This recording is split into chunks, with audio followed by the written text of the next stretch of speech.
Saludos. Muchas gracias por estar con nosotros en este programa, que es su programa Mundo Laboral MX, que nos permite en el canal de IMEFI TV transmitir para todos ustedes en todos los jueves de cada semana. Agradezco mucho sobre todo el apoyo que nos han dado en estos últimos días, porque estamos prácticamente por iniciar lo que sería la obligación anual del pago de la PTU. Entonces, en este programa vamos a tratar algunos aspectos importantes que están considerados, establecida ya la reforma de 2021 y sobre todo considerando las nuevas relaciones que se han dado en materia fiscal, básicamente por el régimen de incorporación fiscal, que también tiene algunas salvedades interesantes. Para poder exponer este programa, he preparado una pequeña presentación que si me permiten irla siguiendo en el transcurso de este programa, para que sea un poco más didáctico para todas aquellas personas que tienen dudas con este aspecto. Entonces, si me lo permiten, vamos a iniciar ya con esta presentación, porque debemos entender en primer lugar que el pago de la PTU, la participación de los trabajadores en las utilidades de las empresas, pues es obviamente un derecho fundamental. Está considerado obviamente dentro de nuestro texto constitucional y tiene antecedentes muy interesantes que no voy a entrar en mucho detalle con ellos. Estos antecedentes que podemos encontrar dentro de nuestra legislación, muy brevemente, los podemos encontrar inclusive desde la época del virreinato. Es decir, ya había en su momento la figura de la parcería, donde a través de un contrato pues había beneficios con relación a los frutos que se daban por la explotación principalmente de una finca rústica. También vemos ya un primer antecedente con relación a la situación de las minas, concretamente en Pachuca, donde se daba una participación a los trabajadores mineros con base en los beneficios que extraían. Obviamente Pachuca, platera principalmente, tenía esta posibilidad de hacerlo, pero no era para todos los trabajadores. Sin embargo, el sueño de poder beneficiarse de las utilidades, de la riqueza que se daban en estas acciones de emprendimiento, lo vemos básicamente con Ignacio Ramírez cuando refiere este anhelo que tenía la clase trabajadora de verse beneficiado de esta intensidad del trabajo. Sin embargo, es hasta un folleto que aparece con Antonio Saravia, donde empieza un primer planteamiento muy interesante. Él señala en este folleto que eventualmente las utilidades que se benefician dos partes de la relación de trabajo, capital y trabajo respectivamente, merecerían compartir al 50% los beneficios. Entonces ya tenemos ahí un primer antecedente un poco rudo, si lo quieren considerar desde el punto de vista de los patrones, pero una aspiración significativa y tal vez bien fundada por parte de los trabajadores. Sin embargo, aquí este folleto pues obviamente no es una norma, sino que dentro del desarrollo del sistema legislativo de nuestro país, tenemos que antes de la Constitución del 17, con la primera ley del trabajo que fue en el Estado de México con el general Villada, tenemos ya un impulso estatal para tener regulada la materia del trabajo. Y aquí es importante ver que en el Estado de Coahuila, el 27 de octubre de 1916, tenemos ya considerado dentro de nuestra legislación la primera figura que sería muy similar a reparto de utilidades. Sin embargo, no tuvo plena vigencia. Esto es muy importante.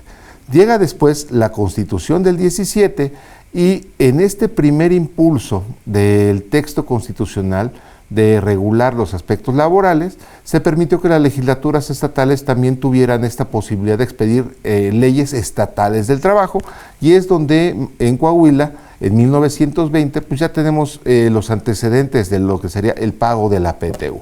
Pero bueno, ese fue brevemente un aspecto histórico. Déjenme decirles que la verdad, lo que debemos considerar actualmente es el texto constitucional. Y en este sentido, el texto constitucional nos refiere concretamente en el artículo 100, ya me retrasé, perdonen, ya les voy a poner la diapositiva, porque ya se me perdió, ahí está. Es el artículo 123 constitucional en su apartado A, que regula en términos generales todas las relaciones de trabajo con excepción de las burocráticas.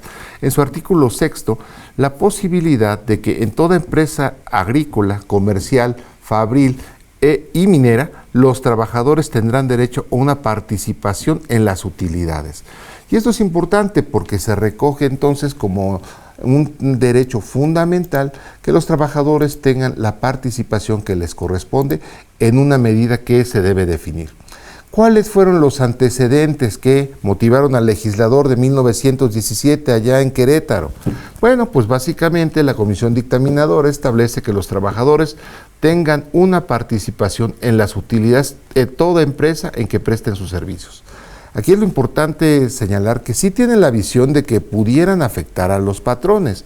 Sin embargo, inclusive señalan que este concepto es exagerado y ruinoso.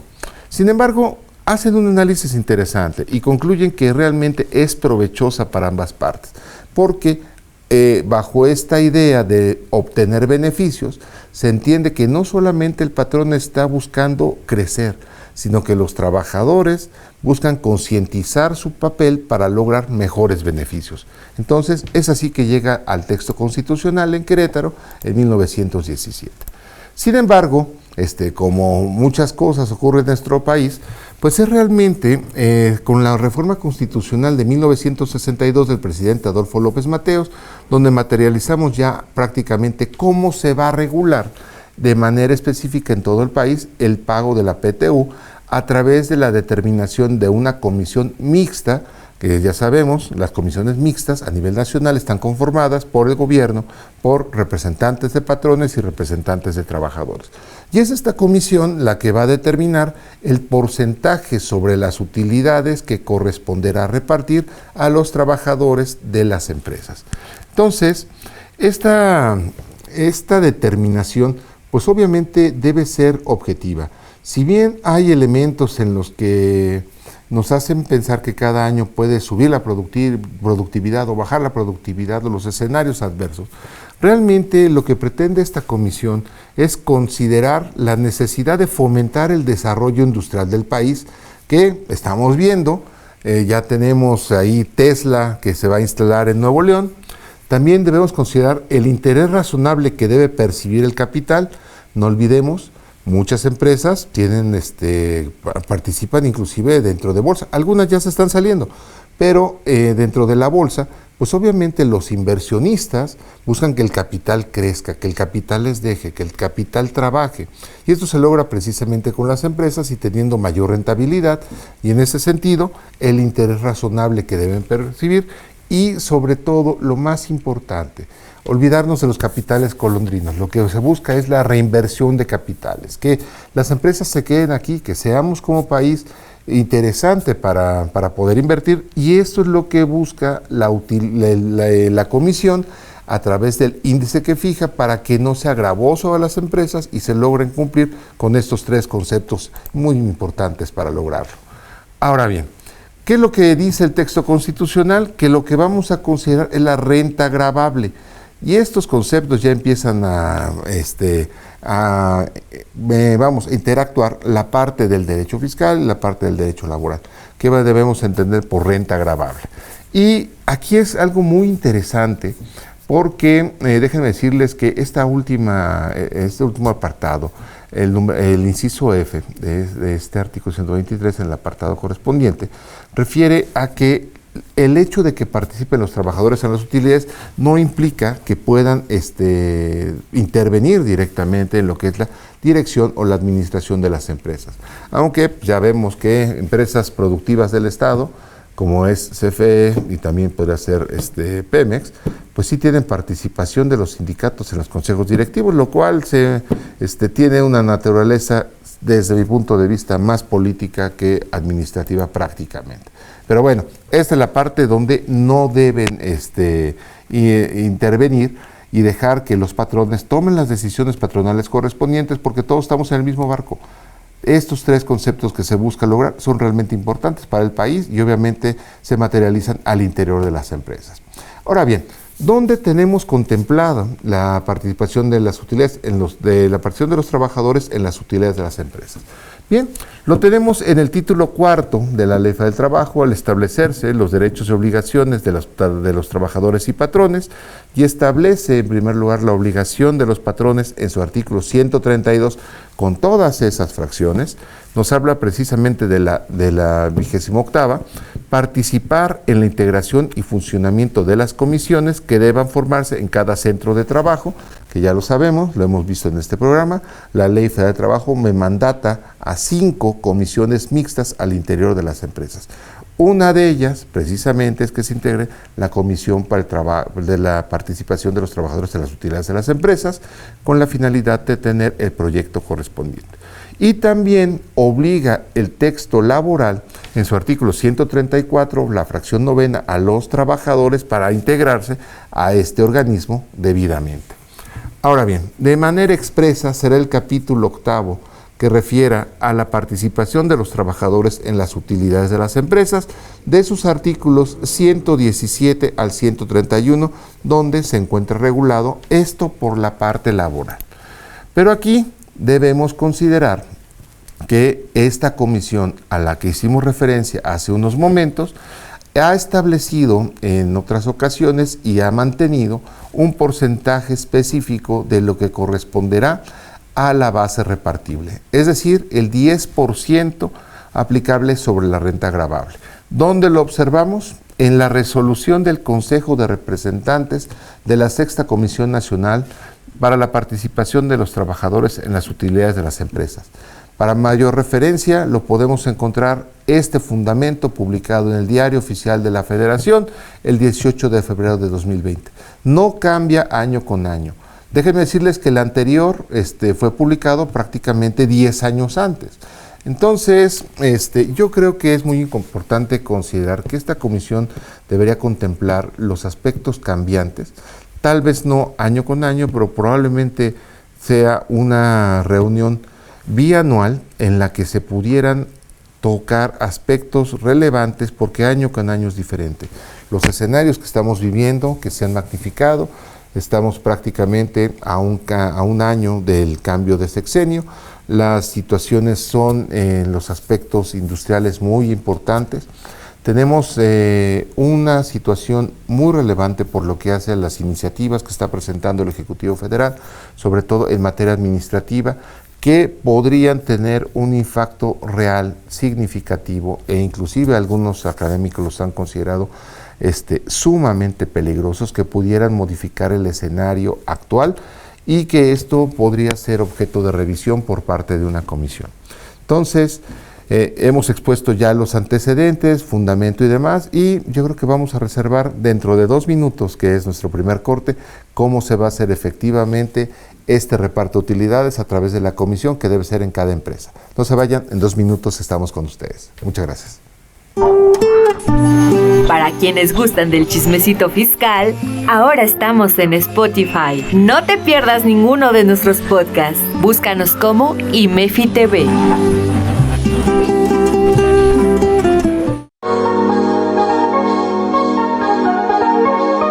¿Ya cumples con tus obligaciones de identificar al beneficiario controlador de tu empresa?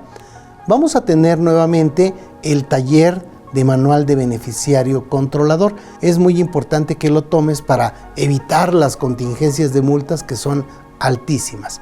Como sabes, las disposiciones de carácter general establecen la obligación de contar con un manual de cumplimiento para el beneficiario controlador como parte de la contabilidad, y también tenerlo a disposición del SAT, y que identifiques los expedientes de tus beneficiarios controladores, o sea, los que tienen más de 15% de las acciones.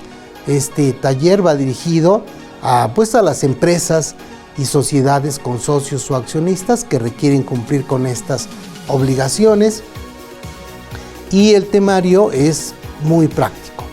Revisaremos la exposición de motivos de la reforma al código, el análisis de las disposiciones y las sanciones por incumplimiento. Después ya entramos a los machotes, digamos, ¿no? documentos que nos pueden ser útiles para que nosotros cumplamos con la obligación, el acta de consejo de administración para designar al responsable de cumplir las obligaciones de beneficiario controlador, la carta de aceptación del cargo, el manual del cumplimiento del beneficiario controlador, en donde tenemos que ver cómo identificar al beneficiario, cómo se crea el expediente, cuál es la cadena de titularidad o la cadena de control en su caso. Y revisamos formatos de datos y documentación a adjuntar en el expediente de cada beneficiario controlador. Estamos de regreso y agradezco nuevamente su presencia. Y ya hablamos de esto de la renta gravable y el 10%. Pero ¿cómo llegamos a la renta gravable? Eso va a ser interesante. Bueno, primero debemos contemplar que la Secretaría de Hacienda nos ha permitido tener ejercicios muy claros. Me disculparán la diapositiva, yo sé que eventualmente nuestros amigos contadores, administradores y demás lo tienen más claro. Pero para tener una idea general, podemos entender que en principio la renta gravable se considera a partir de los ingresos acumulables menos las cantidades no deducibles conforme lo señala el artículo 28, fracción 30 de la Ley del Impuesto sobre la Renta. Esto nos va a dar un primer total, el total de ingresos para la renta gravable, al cual le vamos a hacer un menos que corresponde a las deducciones autorizadas, los cual nos va a dar ya un resultado que es la renta gravable determinada, al cual le vamos a aplicar ese porcentaje que determinó la comisión del 10% y nos resta un PTU para pagar. Teniendo, por ejemplo, esta renta gravable de 1 millón de pesos, el 10% serán 100,000 pesos y esta será la cantidad que debemos repartir a los trabajadores. Y ahora viene lo interesante, porque la Ley Federal del Trabajo nos dice cuáles son los elementos que se van a considerar. La utilidad de este porcentaje del 10% se dividirá en dos partes iguales. Una va a ser considerando por igual a todos los trabajadores, considerando básicamente el trabajo, el número de días trabajados en todo el año. La otra va a ser relacionada en proporción a los salarios devengados por el año correspondiente, que en este año será el 2022. ¿Cómo lo tenemos? Me volví a equivocar, discúlpenme. Ahí está. La utilidad repartible, entonces, lo vamos a tener sobre número de días trabajados, y aquí es importante considerar algunos puntos que sumamente relevantes que hay que considerar en este punto, y salarios devengados. Ahora, ¿cómo va a establecerse este reparto? Bueno, estamos en el mes de abril, ya se hizo la declaración de personas morales, estamos en el periodo en el que las personas físicas están a tiempo de presentar su declaración anual, aquellos que tengan patrones, y en principio, al interior de los centros de trabajo, ya sea que exista o no sindicato, se debe hacer del conocimiento de los trabajadores al grupo de trabajadores que se determine que representarán a este gremio, a los trabajadores de la empresa, una comisión que deberá conocer y elaborar el proyecto de reparto de utilidades. Y deberá realizarse con base en estos dos elementos, número de días trabajados y salarios devengados.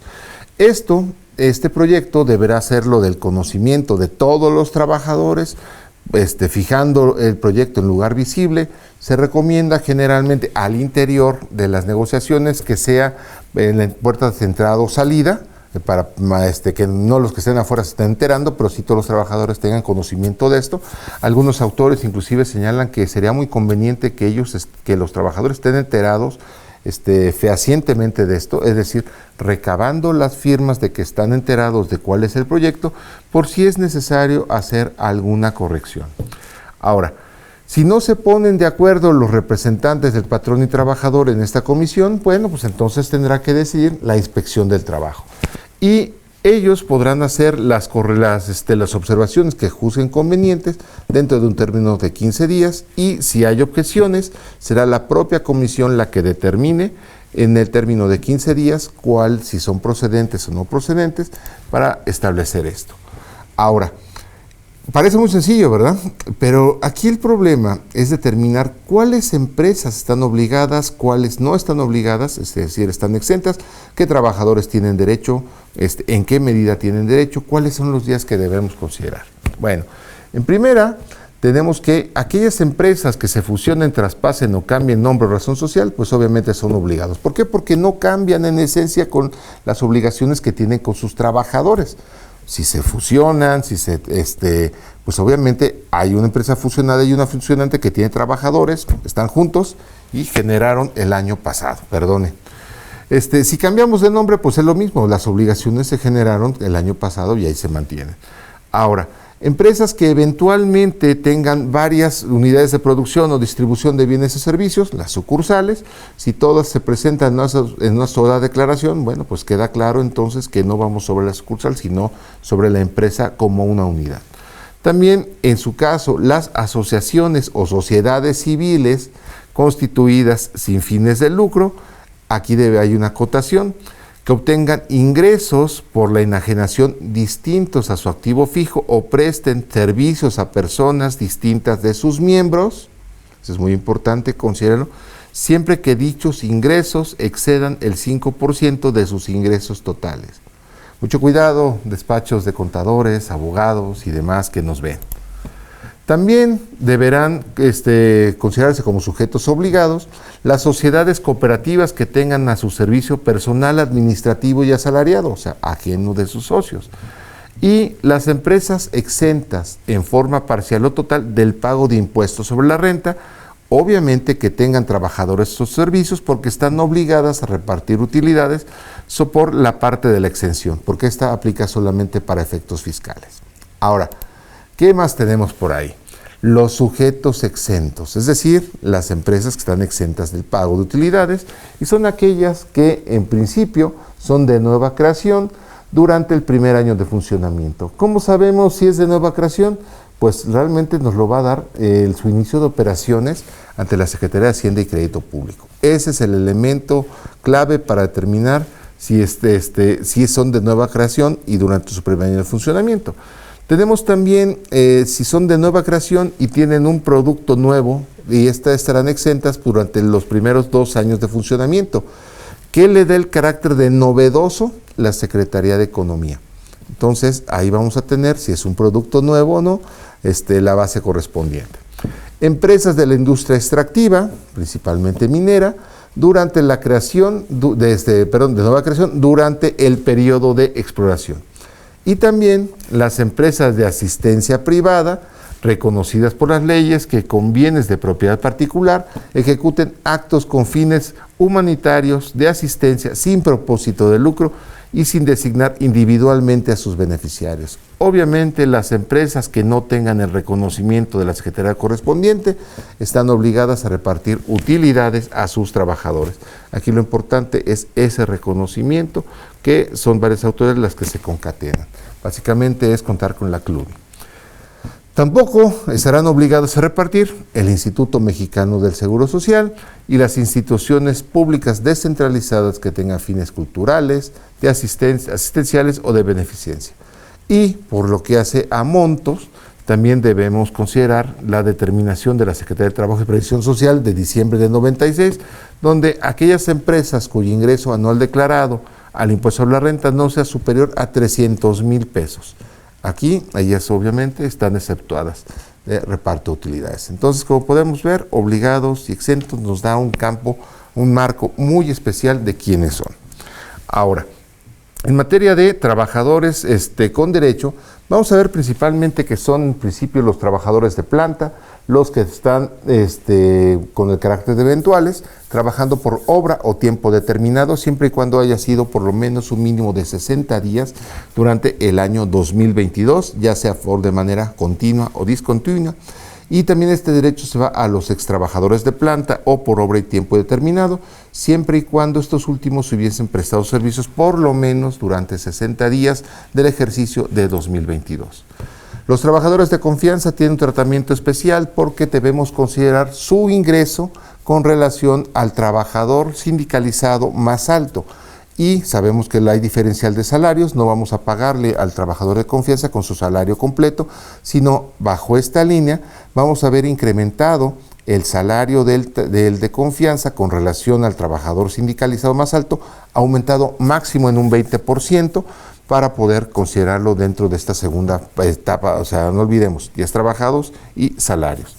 También los trabajadores del establecimiento de la empresa y aquellos trabajadores en servicio activo. ¿Cuáles son los tratamientos especiales que comenté hace unos momentos? Las madres trabajadoras y los trabajadores víctimas de riesgo de trabajo. Sabemos que en este caso se consideran trabajadores en activo durante el periodo que están en licencia. Aquí quiero aclarar nada más que todavía se mantiene el concepto de madres trabajadores, especialmente por la parte de la licencia médica, pre y posparto. La Corte ya se ha pronunciado concretamente sobre el concepto que debería ser más adecuado y son de personas gestantes, pero para efectos son aplicables ambos conceptos. Ahora, ¿quiénes no van a cobrar utilidades? Bueno, pues obviamente los directores, administradores y gerentes generales de las empresas. Ellos no tienen participación. También vamos a considerar a las personas, bueno, se mencionaba con personas domésticas, personas trabajadoras del hogar, son personas trabajadoras del hogar, el término correcto, pues obviamente la unidad del centro de trabajo no genera utilidades, pues obviamente no hay utilidades que repartir. Los propietarios o copropietarios de una negociación tampoco participan del pago de la PTU, ellos ya tienen las utilidades correspondientes. Los profesionales, técnicos, artesanos y otros que en forma independiente prestan servicios a una empresa, trabajadores que están regidos bajo una relación de carácter civil, y los trabajadores eventuales cuando no hubiesen trabajado ese periodo de 60 días por lo menos.